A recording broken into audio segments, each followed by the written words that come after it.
friends. Welcome back to the cottage kitchen at the Elliott homestead. It is a great time to live at the cottage because it's getting all cozy and wonderful, and I'm really excited for the season ahead. Now, because autumn arrived seemingly overnight, we've been scrambling out in the gardens to bring in all the produce. So now I have pumpkins lining my kitchen door, which is quite wonderful. But it got me thinking about a time in my life when I didn't know how to break down or use a whole pumpkin. I thought you might be finding yourself in the same boat when you want to make these beautiful things with fresh pumpkin puree, which is so delicious. So we're going to talk about what the heck you do with a whole pumpkin. All right, I've got a few stages of pumpkins to break down with you today so that you can see the process from start to finish. Obviously, this is probably what you're familiar with. This is a whole pumpkin. I don't even remember the variety. My kids planted them in my weed patch and they grew and they're beautiful. We're gonna start by breaking down our pumpkin into halves. This one's gonna fit on a baking tray nicely, which is gonna allow it to steam really nicely. We'll get to that point. Before we do, I would like to thank Kamikoto for sponsoring today's video. Kamikoto is offering Elliott Homestead viewers an extra $50 off with any purchase using discount code ELLIOTT50. Visit kamikoto.com/Elliott Homestead to get that discount. These individually inspected, lifetime guaranteed knives made out of Japanese steel will be delivered to you in a beautiful ashwood storage box after having gone through a 19-step process that takes years to complete. These are the knives that I have used in my kitchen. I still use them. I love them. They're forged by master craftsmen, and the result is shockingly sharp knives that really keep their edge well. They're easy to clean, they fit perfectly in your hand, and they're made to last a lifetime. Michelin star chefs around the world use these knives. Regardless of what knife you'll use the most in the kitchen, I would recommend getting started with one of their knife collections. It's a great way to get stocked up. There's a link right below the video to Kamikoto where you can visit, browse the knives, and use code ELLIOTT50 for a one-time $50 discount. Okay, I like to cut my pumpkins in half by starting at the top and sticking my knife in right by the stem, and then just sort of working it around little by little. Pumpkins are, by nature, pretty circular, a little bit rolly, so you want to be careful, but luckily they also cut easy and they break easy. Ta-da! And here we have our insides. So I'm going to, as with all things in the kitchen, it's important to think about how you want to eat your pumpkin. For example, some pumpkin is really delicious roasted over a fire. Sometimes it's slivered and roasted in the oven. I'm going to steam my pumpkin. I'm still going to use the oven to do that, but ultimately I want to end up with pumpkin puree that I can put into delicious things like pumpkin scones, which we're going to make in just a few minutes. But because of the steaming nature of what I'm going to do, I'm literally just going to cut my pumpkin in half, which it just so happens I've already done. By the way, one of my favorite new kitchen tools, these copper heat mats, so you can put baked goods on them without them slipping over trivets. I'll stick a link to those in the video description. Okay, so here is my pumpkin. It's just come out of the oven. That's been roasting at 425 degrees for about 45 minutes. You can tell your pumpkin's done by just sticking your knife in through the skin, and it should go through really soft like butter, no resistance. So after it's done baking, you can just set it aside and let it cool because we are going to need to separate the skin from the flesh, but look how soft and beautiful that is. So I haven't taken my seeds out. I'll do that afterwards. It's a lot easier once the pumpkin's actually cooked. This one's pretty hot still, so we will let it cool off for just a few minutes.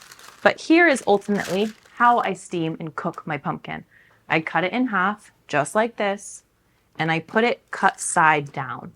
And what that does is it holds all of the moisture into the pumpkin because it can't get out here. Ultimately, it ends up steaming the pumpkin.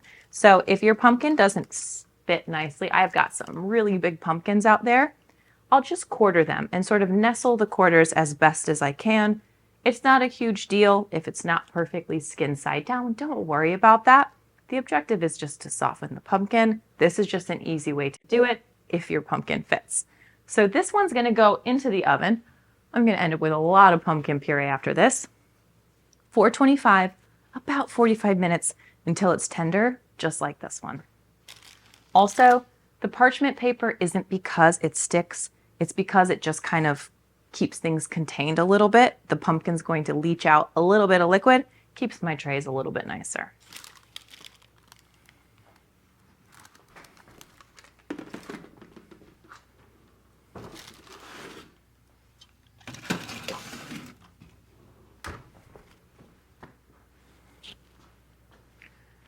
Okay. Now at this stage, you can do a lot of things with your pumpkin. I'm going to scoop out this softened flesh. This is the good bit for eating.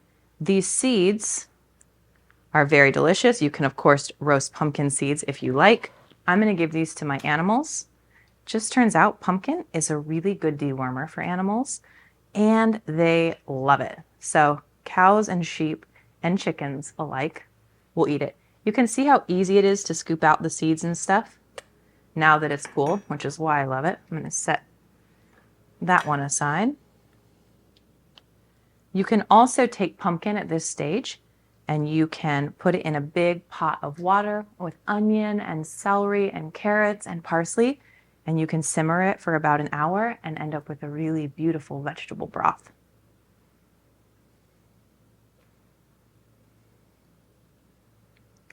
Now, pumpkin is naturally very low acid. This is a super neutral food.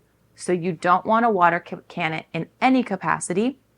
And even when you pressure can it, you need to be careful that it's cubed so that the heat can get all the way through. So I don't usually bother canning any of my pumpkin products. Instead, I'll cook them just like this before the pumpkins start to go bad. And I will store it in Ziploc bags in the freezer as pumpkin puree, because that makes it really easy to pull a bag out and make up whatever we want. This is from a pumpkin I did earlier because it is pumpkin season, but you can see if I can hold it or if it's too hot. The flesh of the pumpkin will just scoop right out. So pumpkin risotto, pumpkin rice pudding, pumpkin pureed soup. A lot of times you'll see people mix up this pumpkin with rice or ground meat and then put it back into the pumpkin shell and bake it like that. All kinds of wonderful ways you can eat it. But today we're going to use our pumpkin puree to make pumpkin scones.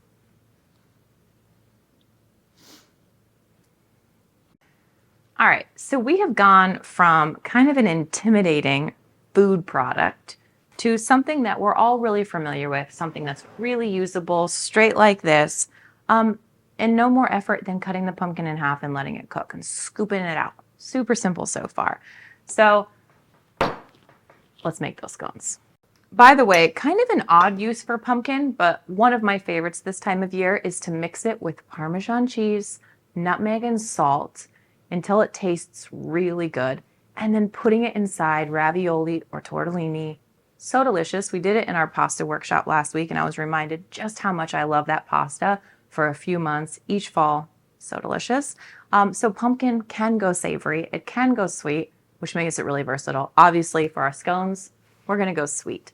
And I'm going to use the pumpkin puree that I did yesterday because it's nice and cold. Scones, we put this butter in them in little pieces, and we don't want the butter to melt because that's what makes our scones flaky and light and delicious. So if we were to put hot pumpkin puree in with cold butter, it would melt the butter and the scone texture wouldn't be quite right. So just something to think about as you make yours. If you would like the exact pumpkin scone recipe that we're making together today, make sure you click the link below the video, join our free newsletter, and it'll be sent to your inbox. As with most baked goods, we're going to start with flour. I'm going to be using einkorn flour until my jar is empty. And then just a good old all-purpose flour for the rest.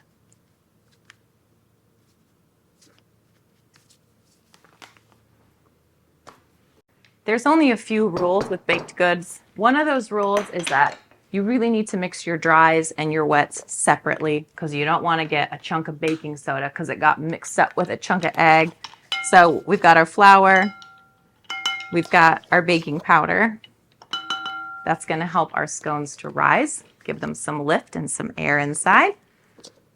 Come on. We're going to add in a pinch of salt because salt brings out the sweetness. maybe just a teeny bit more.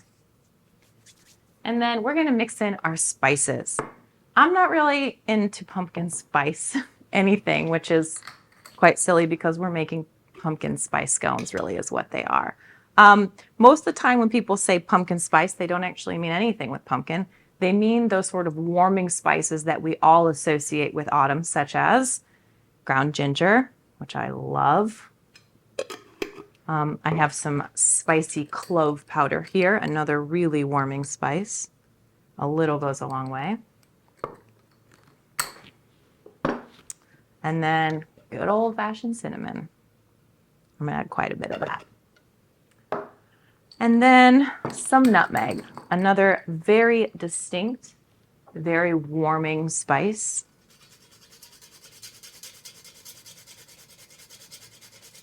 And already it does. It smells like autumn.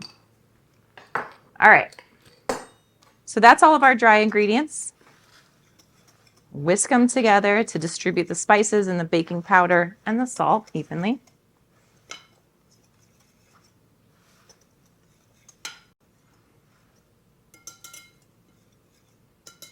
Okay.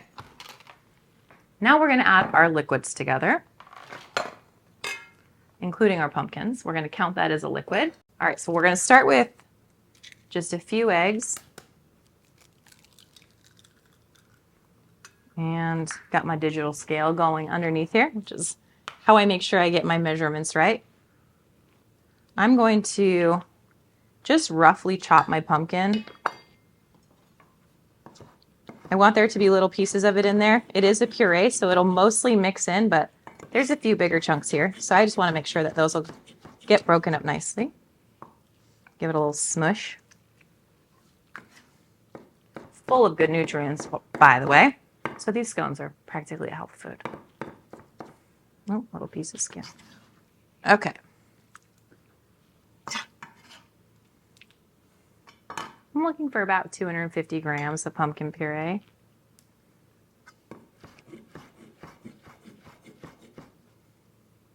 So you'll notice that some of this puree in here looks a little bit darker. That's because it came from a gigantic pumpkin. And so instead of steaming, it roasted it a little bit, which is absolutely fine. Just takes on a little bit of a different color.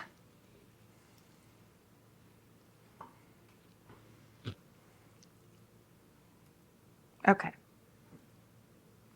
There we go. Now our pumpkin naturally has sugar in it, which is why it works so well to turn it kind of into a sweet food. But I'm going to add in just a little bit of maple sugar, which is my sweetener of choice. It dissolves really well into baked goods, but not too much.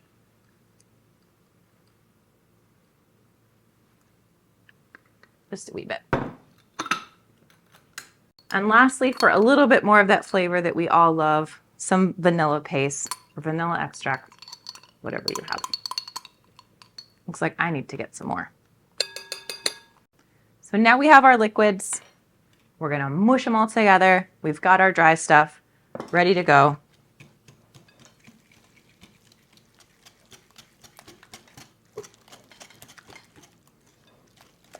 The very last liquid I need is just a little bit of milk, just enough to bring the scones together.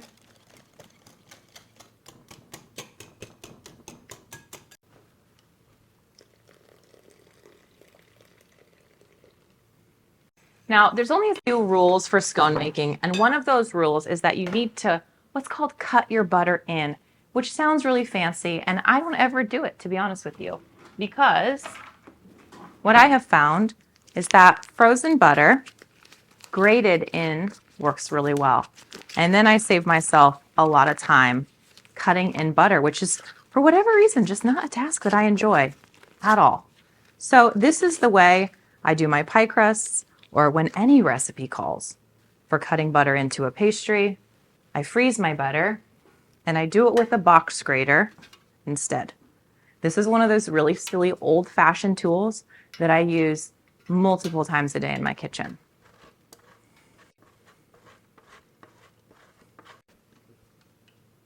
Okay. Okay, our only task now is to mix it all together. Move the pumpkin so you can see. I do this by hand. It's the best way that I have found. So my first step is to cut that butter in by just tossing those butter pieces around into the flour. And that's it. That's the extent of that labor, which is lovely. See? Perfectly little broken up butter pieces. And in goes our liquid.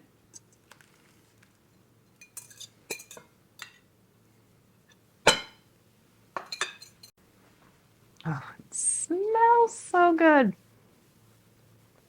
This is not the smell that I want to smell in spring or in summer, but once we start lighting the wood stove and once we start kind of cutting back the dead sunflowers and the light changes, the shadows change, the smells outside change, this is exactly what I want to smell.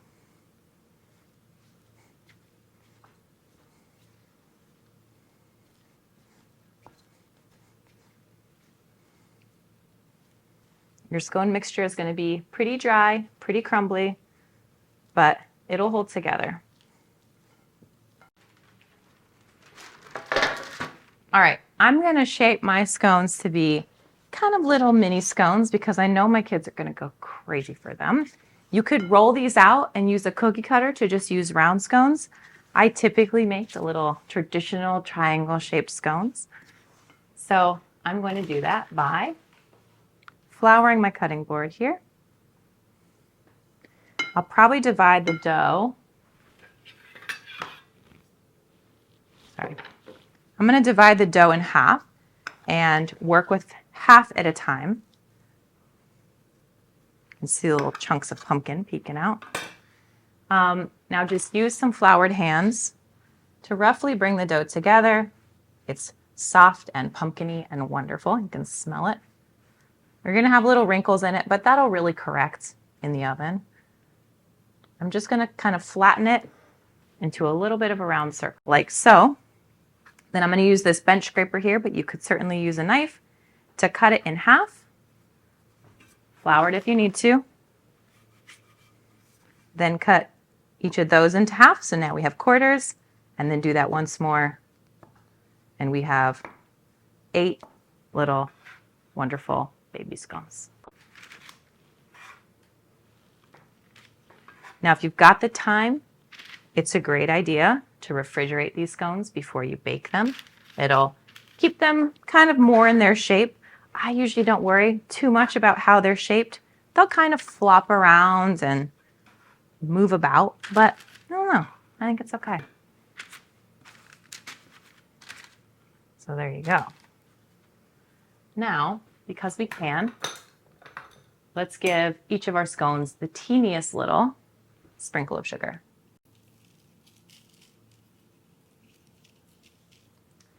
And into a 425-degree oven for about 10 to 12 minutes.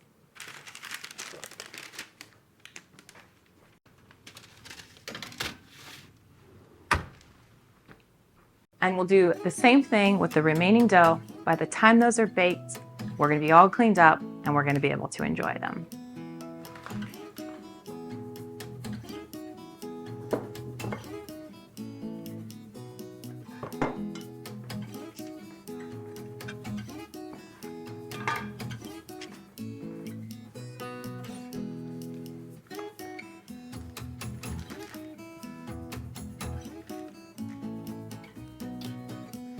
You'll notice that my pumpkin puree is actually not really pureed. It's really just cooked pumpkin. If you would like your pumpkin to look like what comes out of a can, maybe something you're a little bit more familiar with, put it into a high-powered blender or a food processor just as is. You don't need to add anything else, and just whiz it together until it's perfectly smooth. I kind of like to keep mine like this because sometimes I'll use pumpkin puree for soups or for risottos or something of the like. And I like to see little pieces of pumpkin in there. So I give myself as many options as I can by kind of keeping it in slightly larger pieces and not pureeing it perfectly down, but you can certainly do that as well.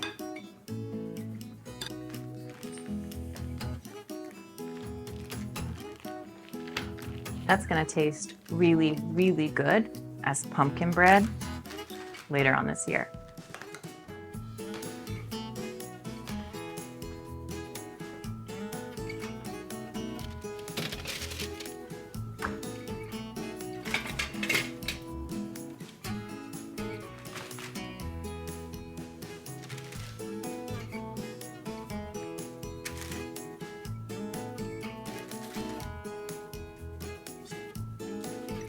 Look at those. They smell so good and they look beautiful. They're going to be a very welcome treat. I hope this helps you feel a little bit more prepared to tackle an entire pumpkin. They're inexpensive, they're so good for you, and with very little effort, you can make really beautiful food. If you would like to learn a little bit more about holiday baking with einkorn flour specifically, make sure you check out the link below the video to our einkorn holiday baking workshop. It's coming up in just a few weeks. Space is really limited. We're going to be tackling all things holiday, delicious, einkorn, and baked. And if you enjoyed this video, will you please give it a thumbs up? Make sure you're subscribed to the channel and make sure you have notifications on. We really appreciate it. Cheers.